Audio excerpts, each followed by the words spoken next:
Ticket ದರ ಏರಿಕೆ ನಿರ್ಧಾರ ಬೆನ್ನಲ್ಲೇ ಸಾರಿಗೆ ನೌಕರರಿಗೆ ಸರ್ಕಾರದಿಂದ ಗುಡ್ ನ್ಯೂಸ್. ಕರ್ನಾಟಕ ರಾಜ್ಯ ರಸ್ತೆ ಸಾರಿಗೆ ನಿಗಮದ 4 ನಿಗಮಗಳ ನೌಕರರ 2,792 ಕೋಟಿ ರೂಪಾಯಿಗಳ ಪಿಎಫ್ ಹಣವನ್ನು ದುರ್ಬಳಕೆ ಮಾಡಲಾಗಿದೆ ಎಂಬ ವರದಿಯ ಹಿನ್ನೆಲೆಯಲ್ಲಿ ಮುಖ್ಯಮಂತ್ರಿಗಳು 2,000 ಕೋಟಿ ರೂಪಾಯಿಗಳನ್ನು ಪಿಎಫ್ ಟ್ರಸ್ಟ್ಗೆ ಬಿಡುಗಡೆ ಮಾಡಲು ಅನುಮೋದನೆ ನೀಡಿದ್ದಾರೆ. ನಿಗಮಗಳು ಬ್ಯಾಂಕ್ನಿಂದ ಸಾಲ ಪಡೆದು ತಕ್ಷಣ ಹಣವನ್ನು ಪಿಎಫ್ ಟ್ರಸ್ಟ್ಗೆ ಜಮಾ ಮಾಡಲಿದ್ದು, ಬಳಿಕ ರಾಜ್ಯ ಬಜೆಟ್ನಲ್ಲಿ ಈ ಹಣವನ್ನು ಮರುಪಾವತಿ ಮಾಡಲಾಗುವುದು. ಕರ್ನಾಟಕ ಸಾರಿಗೆಯ 4 ನಿಗಮದ ನೌಕರರ ಬರೋಬ್ಬರಿ 2,792 ಕೋಟಿ ರೂಪಾಯಿ ಪಿಎಫ್ ಹಣವನ್ನು ಅಧಿಕಾರಿಗಳು ದುರ್ಬಳಕೆ ಮಾಡಿದ್ದಾರೆ. ನಿಗಮದ ಖರ್ಚಿಗಾಗಿ ಬಳಕೆ ಮಾಡಿದ್ದಾರೆ ಎಂದು ಕಳೆದ ವರ್ಷ ನವೆಂಬರ್ನಲ್ಲಿ ಸುದ್ದಿ ಪ್ರಸಾರ ಮಾಡಿತ್ತು. ಇದೀಗ ನೌಕರರ ಪಿಎಫ್ ಹಣಕ್ಕಾಗಿ ಮುಖ್ಯಮಂತ್ರಿ ಸಿದ್ದರಾಮಯ್ಯ ಅವರು 2,000 ಕೋಟಿ ರೂಪಾಯಿ ನೀಡಲು ಗ್ರೀನ್ ಸಿಗ್ನಲ್ ನೀಡಿದ್ದಾರೆ. ಕೆಎಸ್ಆರ್ಟಿಸಿ, ಬಿಎಂಟಿಸಿ, ಎನ್ಡಬ್ಲ್ಯೂಕೆಆರ್ಟಿಸಿ, ಕೆಆರ್ಟಿಸಿ 4 ನಿಗಮಗಳ ನೌಕರರ ಪಿಎಫ್ ಹಣ ದುರ್ಬಳಕೆಯಾಗಿರುವ ಬಗ್ಗೆ 2024ರ ನವೆಂಬರ್ 25ರಂದು ಸುದ್ದಿ ಪ್ರಸಾರ ಮಾಡಿತ್ತು.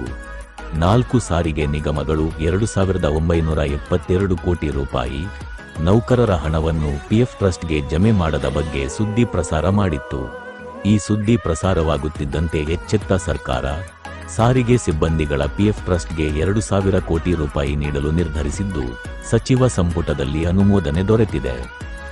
ಸದ್ಯಕ್ಕೆ 4 ನಿಗಮಗಳು ಬ್ಯಾಂಕ್ನಿಂದ ಸಾಲ ಪಡೆದು ಪಿಎಫ್ ಟ್ರಸ್ಟ್ಗೆ ಹಣ ನೀಡಲಿವೆ.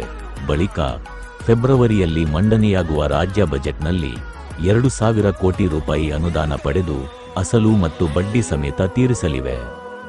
ಮುಂದಿನ 1 ವಾರದಲ್ಲಿ ಯಾವುದಾದರೂ ಬ್ಯಾಂಕ್ಗಳಿಂದ ಸಾರಿಗೆ ಇಲಾಖೆ 2,000 ಕೋಟಿ ಸಾಲ ಪಡೆಯಲಿದೆ. ಇದಕ್ಕೆ ರಾಜ್ಯ ಸರ್ಕಾರ ಶೂರಿಟಿಯಾಗಲಿದೆ.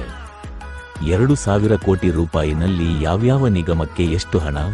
ಕೆಎಸ್ಆರ್ಟಿಸಿಗೆ 623.80 ಕೋಟಿ ರೂಪಾಯಿ, ಬಿಎಂಟಿಸಿಗೆ 589.20 ಕೋಟಿ ರೂಪಾಯಿ, ಎನ್ಡಬ್ಲ್ಯೂಕೆಆರ್ಟಿಸಿಗೆ 646.00 ಕೋಟಿ ರೂಪಾಯಿ, ಕೆಕೆಆರ್ಟಿಸಿಗೆ 141 ಕೋಟಿ ರೂಪಾಯಿ ಹಣ ಬರಲಿದೆ. ಈ ಬಗ್ಗೆ ಸಾರಿಗೆ ಮುಖಂಡ ಜಗದೀಶ್ ಮಾತನಾಡಿ, ಈ ಸುದ್ದಿ ಪ್ರಸಾರದಿಂದ ಎಚ್ಚೆತ್ತ ಸರ್ಕಾರ 2,000 ಕೋಟಿ ರೂಪಾಯಿ ನೀಡಲು ಗ್ರೀನ್ ಸಿಗ್ನಲ್ ನೀಡಿದೆ. ಒಟ್ಟಿನಲ್ಲಿ ಸಾರಿಗೆ ನೌಕರರು ಹೊಟ್ಟೆ, ಬಟ್ಟೆ ಕಟ್ಟಿ ಸಂಬಳದಲ್ಲಿ ಪಿಎಫ್ ಹಣ ಕಟ್ಟಿರುತ್ತಾರೆ. ಆದರೆ ಅಧಿಕಾರಿಗಳು ನೌಕರರ ಹಣ ಖರ್ಚು ಮಾಡಿದ್ದ ಬಗ್ಗೆ ಈ ಸುದ್ದಿ ಪ್ರಸಾರ ಮಾಡಿತ್ತು. ಈ ಹಿನ್ನೆಲೆಯಲ್ಲಿ ರಾಜ್ಯ ಸರ್ಕಾರ ಪಿಎಫ್ ಟ್ರಸ್ಟ್ಗೆ ಹಣ ಪಾವತಿ ಮಾಡಲು 2,000 ಕೋಟಿ ರೂಪಾಯಿ ನೀಡುತ್ತಿರುವುದಕ್ಕೆ ನೌಕರರು ಸಂತೋಷಗೊಂಡಿದ್ದಾರೆ.